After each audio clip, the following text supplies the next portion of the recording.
Hello everyone, welcome to Kavyesh vlogs. ಇವತ್ತಿನ special ಬಂದು chicken kebab. Normal ಆಗಿ ಇದನ್ನ ಎಲ್ಲಾರ ಮನೇಲಿ ಮಾಡ್ತಾರೆ, ಬಟ್ ಏನ್ ಸ್ಪೆಷಲ್ ಅಂದ್ರೆ ಈ ರೆಸಿಪಿನ ನಾನ್ ಮಾಡ್ತಾ ಇರೋದು ಬ್ಯಾಚುಲರ್ಸ್ಗೋಸ್ಕರ. ಬಿಕಾಸ್ ನಾವು ನೋಡ್ದಂಗೆ ಬ್ಯಾಚುಲರ್ಸ್ ಮನೇಲಿ ಮಿಕ್ಸಿ ಆಗ್ಲಿ ಅಥವಾ ಬೇರೆ ಇಂಗ್ರೀಡಿಯೆಂಟ್ಸ್ ಆಗ್ಲಿ ಸಿಗಲ್ಲ. ಸೊ ಹಾಗಾಗಿ ಅವ್ರಿಗಂತ ಸಿಂಪಲ್ ಆಗಿ ಈಸಿಯಾಗಿ ಮನೇಲಿ ಹೇಗ್ ಮಾಡ್ಕೋಬಹುದು ಅಂತ ಹೇಳ್ಕೊಡ್ತಾ ಇದ್ದೀನಿ. ಫಸ್ಟ್ ಒಂದು ಬೌಲ್ ತಗೊಂಡಿದ್ದೀನಿ. ಅದಕ್ಕೆ 2 ಟೇಬಲ್ ಸ್ಪೂನ್ ಅಷ್ಟು ಶುಂಠಿ ಬೆಳ್ಳುಳ್ಳಿ ಪೇಸ್ಟ್ ಹಾಕೊಂಡಿದ್ದೀನಿ. ನೀವು ಬೇಕಾದ್ರೆ ಹೊರಗಡೆಯಿಂದನೂ ತರ್ಬೋದು. ನಾನು ಇದನ್ನ ಮನೆಯಲ್ಲೇ ಮಾಡ್ಕೊಂಡಿರೋದು. ನೆಕ್ಸ್ಟ್ ಇದಕ್ಕೆ ಇನ್ಸ್ಟೆಂಟ್ ಕಬಾಬ್ ಪೌಡರ್ನ ಹಾಕ್ತಾ ಇದ್ದೀನಿ. ಬಿಕಾಸ್ ಬ್ಯಾಚುಲರ್ಸ್ಗೋಸ್ಕರ ಮಾಡ್ತಿರೋದ್ರಿಂದ ಈ ಪೌಡರ್ನ ಯೂಸ್ ಮಾಡ್ತಾ ಇದ್ದೀನಿ. ಇದಕ್ಕೆ ನಾನು ಕಲರ್ ಆ್ಯಡ್ ಮಾಡ್ತಾ ಇಲ್ಲ. ನೀವು ಬೇಕಾದ್ರೆ ಕಲರ್ ಎಕ್ಸ್ಟ್ರಾ ಆ್ಯಡ್ ಮಾಡ್ಕೋಬೋದು. ಬಿಕಾಸ್ ನಾನು ತಗೊಂಡಿರೋ ಪೌಡರಲ್ಲಿ ಕಲರ್ ಇಲ್ಲ.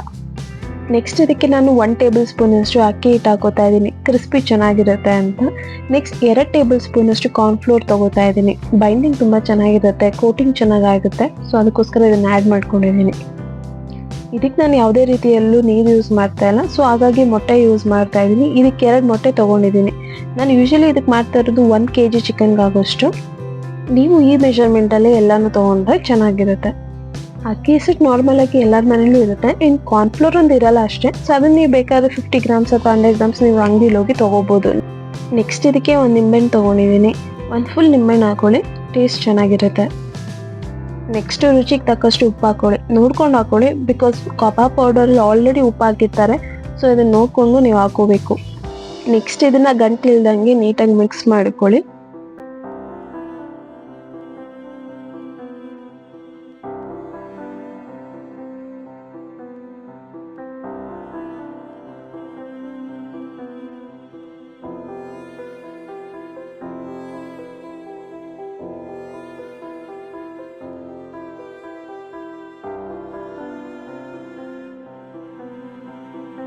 ನೆಕ್ಸ್ಟ್ ಇದಕ್ಕೆ 1 kg ಚಿಕನ್ ತೊಗೊಂಡಿದ್ದೀನಿ. ಇದನ್ನ ಈ ಬೌಲ್ಗೆ ಟ್ರಾನ್ಸ್ಫರ್ ಮಾಡ್ಕೊಳ್ಳೋಣ.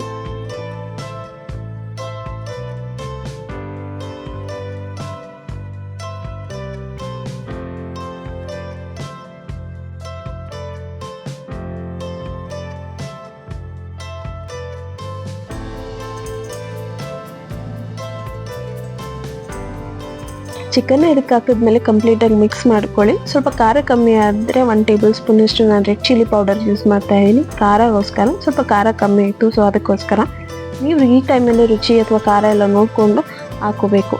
ನೆಕ್ಸ್ಟ್ ಇದನ್ನು 1 hour ಮ್ಯಾರಿನೇಟ್ ಮಾಡೋಕೆ ಇಟ್ಕೋತಾ ಇದ್ದೀನಿ. ನೀವು ಫ್ರಿಜ್ಜಲ್ಲಾದ್ರೂ ಇಟ್ಕೋಬೋದು, ಇಲ್ಲ ಹೊರಗಡೆ ಆದರೂ ಇಟ್ಕೋಬೋದು. ನಾನು ಇದನ್ನು ಹೊರಗಡೆನೇ ಇಟ್ಕೊಂಡಿದ್ದೀನಿ. ನೆಕ್ಸ್ಟ್ ಸ್ಟವ್ ಹಚ್ಚಿ ಬಾಣಲಿ ಇಟ್ಟಿದ್ದೀನಿ. ಇದಕ್ಕೆ ಸ್ವಲ್ಪ ಕಮ್ಮಿನೇ ಎಣ್ಣೆ ಯೂಸ್ ಮಾಡ್ತಾ ಇರೋದು ನಾನು. ಬಿಕಾಸ್ ಈ ಎಣ್ಣೆ ಮತ್ತೆ ನಾವು ರೀಯೂಸ್ ಮಾಡೋದಿಲ್ಲ. ಸೊ ಅದಕ್ಕೋಸ್ಕರ ನೀವು ಬೇಕಿದ್ರೆ ನಿಮ್ಗೆ ಅಳತೆ ತಕ್ಕನಾಗಿ ಕಮ್ಮಿ ಆದರೂ ಹಾಕ್ಕೊಳ್ಳಿ, ಇಲ್ಲ ಜಾಸ್ತಿ ಆದರೂ ಇಟ್ಕೊಳ್ಳಿ. ಆದರೆ ಸ್ವಲ್ಪ ಕಬಾಬ್ ಮುಳುಗೋ ಅಷ್ಟಿದ್ರೆ ಸಾಕು. ಎಣ್ಣೆ ಕಾದಿದೆಯಲ್ಲ ಅಂತ ಚೆಕ್ ಮಾಡಿಬಿಟ್ಟು ಒಂದೊಂದಾಗೆ ಕಬಾಬ್ ಪೀಸ್ನ ಅದಕ್ಕೆ ಹಾಕ್ಕೊಳ್ಳಿ. ಎಣ್ಣೆ ಚೆನ್ನಾಗಿ ಕಾದ್ಮೇಲೆ ಪೀಸ್ಗಳನ್ನ ಹಾಕಕ್ಕೆ ಸ್ಟಾರ್ಟ್ ಮಾಡಿ. ಇಲ್ಲಾಂದರೆ ತುಂಬಾ ಎಣ್ಣೆ ಹಿಡಿಯುತ್ತೆ ಪೀಸ್ಗಳಿಗೆ. ಕಮ್ಮಿ ಉರಿ ಯಾವ ಕಾರಣಕ್ಕೂ ಕೊಟ್ಕೋಬೇಡಿ. ಹಾಗೆ ನಾನು ಇಲ್ಲಿಗೆ ಹಾಕಿರೋದು 4 ಇಂದ 5 ಪೀಸ್ ಹಾಕಿದ್ದೀನಿ ಅಷ್ಟೇ. ಆ ಎಣ್ಣೆಗೆ ಅಷ್ಟು ಸಾಕು. ನೆಕ್ಸ್ಟ್ ನೀಟಾಗಿ ನಿಧಾನಕ್ಕೆ ಫ್ರೈ ಮಾಡ್ಕೋಬೇಕು.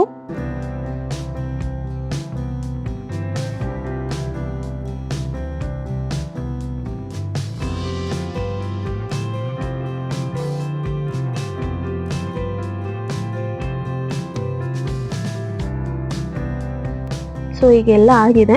ಇದನ್ನ ತೆಗೆದು ಬೇರೆ ಪ್ಲೇಟಿಗೆ ಟ್ರಾನ್ಸ್ಫರ್ ಮಾಡ್ಕೋತಾ ಇದ್ದೀನಿ. ಗಾರ್ನಿಶಿಗೆ ಸ್ವಲ್ಪ ಕರಿಬೇವು ಹಾಕೋತಾ ಇದ್ದೀನಿ, ಟೇಸ್ಟ್ ಚೆನ್ನಾಗಿರುತ್ತೆ ಅಂತ.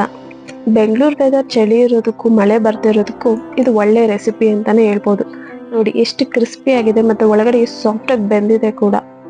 ಈ ರೆಸಿಪಿನ ನೀವು ಮನೇಲಿ ಟ್ರೈ ಮಾಡಿ, ಟೇಸ್ಟ್ ಹೇಗೆ ಬಂತು ಅಂತ ಕಮೆಂಟ್ ಮಾಡಿ ತಿಳಿಸಿ.